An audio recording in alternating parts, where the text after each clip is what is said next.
আমি যেই মাত্র কুয়ার সামনে যাই, অন্য অন্য মহিলারা বালতি বানায়, বড় কষ্ট হয়, পানি তুলতে পারে না।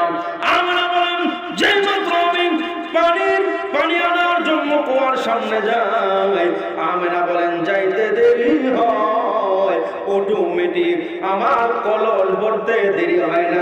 সুবহানাল্লাহ। এটাকে নবীর দুনিয়ায় আসার পরে না আসার আগে বলেন? আরো জোরে বলেন, আসার আগে না পরে? আল্লাহ নবীর মা বলেন পানি আমি নিয়ে চলে আসতাম, মক্কার মহিলারা আমার বাড়িতে গিয়ে বীর জমাইতো। আমেনা রে, ও আমেনা একটু আসো না বলে। কেন? আমেনা আমরা পানি উঠাইতে পারি না, আমাদের বড় কষ্ট হয়। আমেনা তুমি একটু শুধু কুয়ার সামনে আইসা দাঁড়াও, তাহলে আমরা সহজে পানি নিয়ে বাড়িতে চলে যাই। সুবহানাল্লাহ। এখানেই শুধুমাত্র শেষ নয়।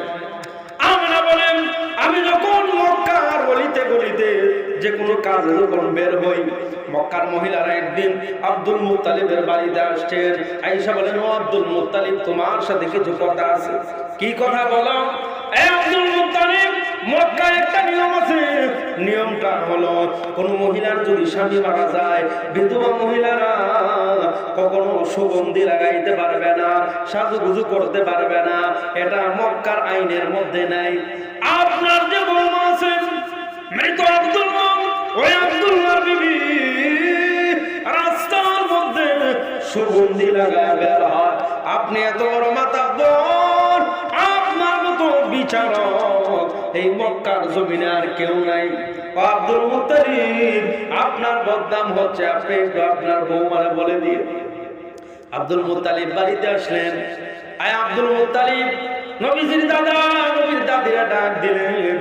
আইনা বললেন, বৌমারে একটু বুঝায় বলো, এমন এমন লোকেরা আমার কাছে অভিযোগ দিয়েছে।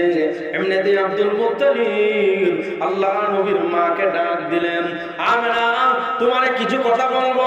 ও বৌমা, তোমার অন্তরে অনেক ব্যথা আছে, কারণ আমার নাতিরে তোমার পেটের মধ্যে রাইখাই আমার সন্তান বিদায় হয়ে গেছে। বৌমা, তোমারে কয়েকটা কথা বলি। হ্যাঁ বাবাজান বলেন। বৌমারে, মক্কায় একটা আইন আছে, কোন মহিলার যদি স্বামী মারা যায়, ওই মহিলা কিন্তু সুগন্ধি লাগাইতে পারবে না। তুমি সুগন্ধি লাগাও না, আমি তো মাতাব্বরি করি, মাতবরি করি। যারা মাতাব্বর হয় তার যদি কোনো দোষ থাকে, তার কথা কেউ মানবনি বলেন? আমার বিবি যদি পর্দা না করে আর আপনারা যদি কই, আপনি মানবেন নি বলেন? এটা আসল করবে বলেন? আব্দুল মুত্তালিব বলেন, ও আমার সন্তান দুনিয়া থেকে বিদায় হয়ে গেছে। আল্লাহ গো, তুমি সুগন্ধি লাগায় বের হয় না, আমি একজন মাতবর, সুগন্ধি লাগায় বের হয় না। আমেনা এমনিতে নবীজির মা হাউ মাউ করে কান্না শুরু করে দিয়েছে। নবীজির দাদি শরীরের মধ্যে ধরে বলেন, বৌমা এইভাবে কেন কান্না করতেছো? আমি তো তোমার সুন্দর করে ঘরের ভিতরেই বললাম। এমনিতে নবীজির মা ডাক দিয়া কয়, আম্মা আপনারা যেইভাবে আমারে বলতেছেন বিষয়টা এরকম না। বলে কি? আম্মা আমি সুগন্ধি কোথা থেকে আনবো? আমার তো সুগন্ধি আনার মতো কোনো টাকা নাই, প্রয়োজনও নাই। আপনারা কেন আমার উপরে অভিযোগ দিতেছেন? আম্মা আপনি শুনেন, আপনার নাতি যেই দিন আমার গর্ভের মধ্যে এসেছেন গো, ওই দিন আমি যখন তুতু ফালাই, তুতুর ভিতর থেকেও মেশকে আম্বরের গ্রাম বের হয়। সুবহানাল্লাহ। আমি যেই রাস্তা দিয়ে হাঁটি, এই রাস্তা থেকে সুঘ্রাণ বের হয়। এটা কি আমার অপরাধ নাকি গো আম্মা? আম্মা আমি যেই গ্লাস দিয়ে পানি খাই, এই গ্লাস থেকেও সুঘ্রাণ বের হয়। সুবহানাল্লাহ। আমি যখন গোসল খানার ভিতরে গিয়ে ঢুকি, আমার শরীরের মধ্যে যখন পানি ঢালিব, ওরা গোসল খানার ভিতর থেকে মেশকে আম্বরের গ্রাম বের হয়। সুবহানাল্লাহ। আমরা বলেন, আম্মা শোনো, ও আমার শ্বশুর আব্বা শুনেন, আপনারা বলতেছেন আমি সুগন্ধি ব্যবহার করি। না না, আমি সুগন্ধি ব্যবহার করি না। আপনারা জানেন না, আমি যখন বাথরুম করতে যাই, আমার বাথরুমের ভিতর থেকেও সুঘ্রাণ বের হয়। সুবহানাল্লাহ। এই নবীর দাম আছে না নাই বলেন? এই নবীর উম্মতের দাম আছে না নাই বলেন? আমার ভাইরা, আল্লাহ নবী দুনিয়ায় যেই দিন জন্মগ্রহণ করবেন এর আগের কয়েকদিন আগের রাত্রের একটা কথা আপনাদেরকে শোনাই। আল্লাহ নবীর মা বলেন, আমি রাতের বেলা ঘুমাইলাম, 4 জন মহিলা আমার ঘরের ভিতরে ঢুকছে, দরজা বন্ধ, জানালা বন্ধ, সাত ছিদ্র করে আমার ঘরে ঢুকছে। সুবহানাল্লাহ। দরজাও বন্ধ, জানালাও বন্ধ, কোন দিক দিয়ে ঢুকলো? এটা আশ্চর্যজনক ঘটনা কিনা বলেন?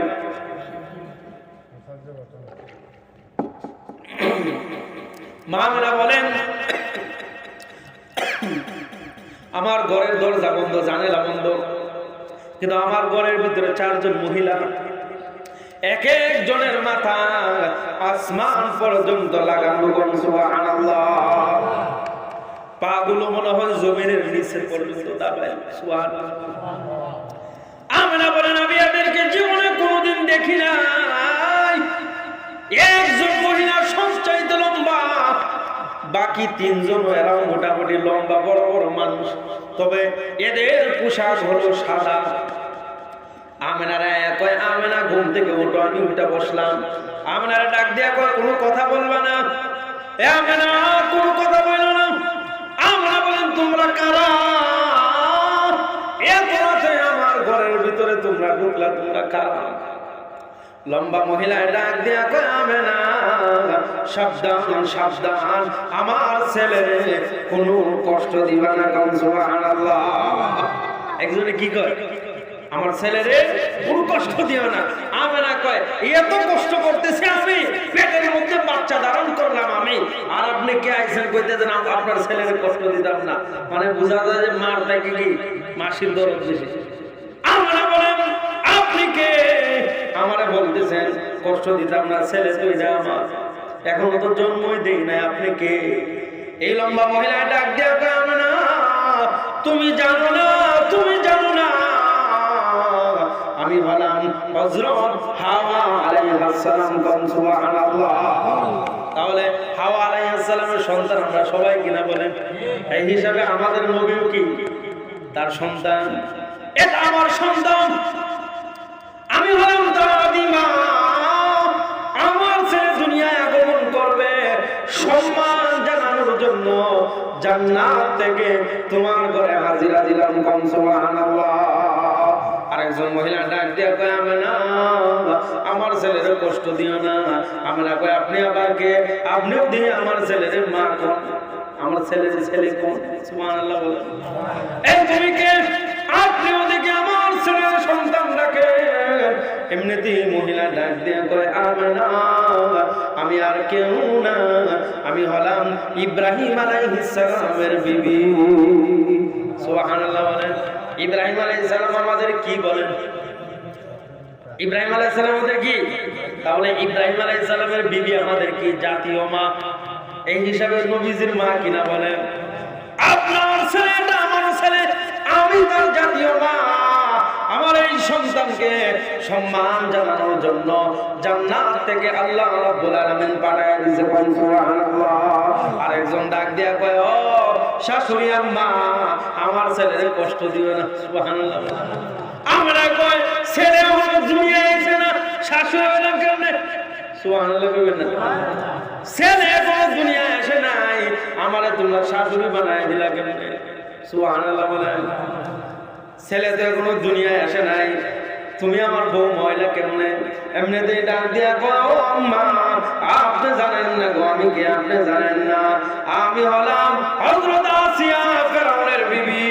আল্লাহ রাব্বুল আলামিন বলেছেন জান্নাতের ভিতরে মুহাম্মদ রাসূলুল্লাহর সঙ্গে আমারে বিয়ে পড়ায় দিবে। সুবহানাল্লাহ। এজন্য আমার স্বামীকে আমি সংবর্ধনা দেওয়ার জন্য, সম্মান দেওয়ার জন্য আগে আগে আপনার ঘরে চলে আসলাম। সুবহানাল্লাহ। আরেকজন ডাক দেয়া কয়, শাশুড়ি আম্মা। মা মানে কয়, আবার আমার কয় শাশুড়ি আম্মা, বিষয়টা কি? আপনি আবার কে? এমনিতে ডাক দেয়া কয়, ও শাশুড়ি আম্মা, আপনি আসলে আমার শাশুড়ি আম্মা। সুবহানাল্লাহ। কয় আমার স্বামীরে কষ্ট দিয়েন না, বেয়াদবি করেন না। আমি না কয় এত কষ্ট করে আমি আমার সন্তানের গর্ভ ধারণ করলাম, তুমি এমনি এমনি কেমনি আমার ছেলের বউ হয়ে গেলা, এখনো তো দুনিয়ায় আসে নাই। এমনিতেই ডাক দিয়া কয় ও আমেনা, আমি আর কেউ না, আমি আর কেউ না, আমি হলাম ঈসা আলাইহিস সালামের আম্মা মরিয়ম। সুবহানাল্লাহ। আল্লাহ রাব্বুল আলামিন